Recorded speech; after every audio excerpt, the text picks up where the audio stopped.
Halo semua, Assalamualaikum.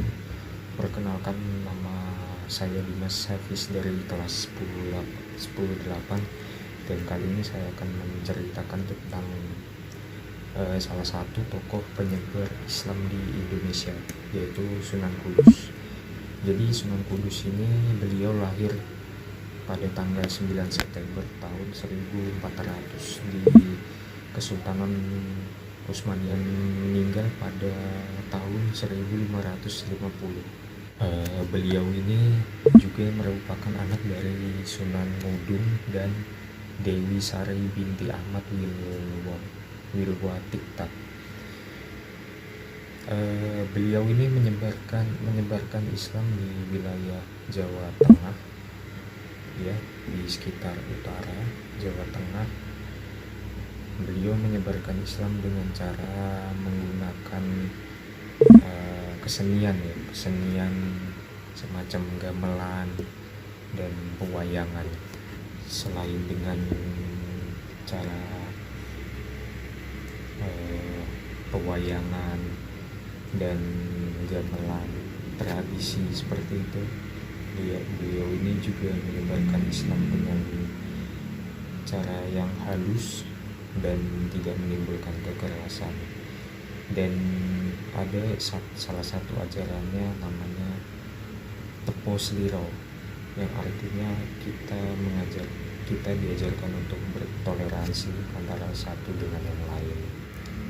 Sunan Kudus ini memiliki prinsip dakwah yang tegas, ya, jadi ketat banget lah. Jadi kan pada saat itu di Pulau Jawa itu umat Islam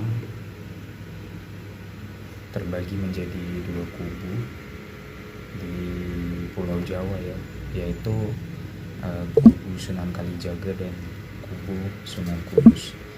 Nah, Sunan Kalijaga ini kan teknik prinsip berdakwahnya itu berbanding terbalik dengan Sunan Kudus yang tegas dan ketat dalam syariat agama Islam.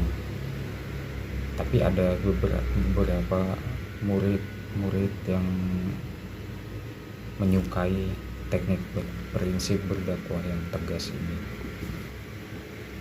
Sunan Kudus ini juga tetap mempertahankan ajaran Hindu seperti melarang menyembelih sapi, karena dalam agama Hindu sapi itu adalah hewan yang dihormati dan dianggap sakral. Sunan Kudus juga memasukkan beberapa elemen-elemen candi ke dalam masjid atau makam, dan ada salah satu strategi berdakwah yang unik dari Sunan Kudus. Jadi karena sapi itu kan dianggap penting, ya, sama masyarakat sekitar, Sunan Kudus ini mengikatkan sapi tersebut di tengah-tengah tiang di masjid gitu, supaya mendapat perhatian dari masyarakat. Karena sapi ini dihormati dan banyak, maksudnya sangat sedikit gitu warga yang bisa punya sapi. Jadi sapi itu dianggap penting lah. Dan setelah mereka berkumpul di tengah-tengah masjid untuk melihat sapi yang diikat, kemudian setelah itu Sunan Kudus melancarkan aksi dakwahnya dengan menyebarkan ajaran Islam, sehingga banyak warga yang berbondong-bondong masuk Islam. Jadi beliau ini juga memiliki peninggalan, yaitu berupa Masjid Menara Kudus. Itu adalah salah satu peninggalan yang diwariskan dari beliau, Sunan Kudus. Oke, jadi itu tadi semua tentang Sunan Kudus, ya. Semoga ada yang bisa kita petik dari kisah tersebut. Jadi intinya Sunan Kudus ini berasal dari lahir di Turki, ya, lahir di Turki dan berdakwah di daerah Jawa Tengah, terutama di Kudus. Sunan Kudus ini juga memiliki ayah bernama Sunan Ngudung, dan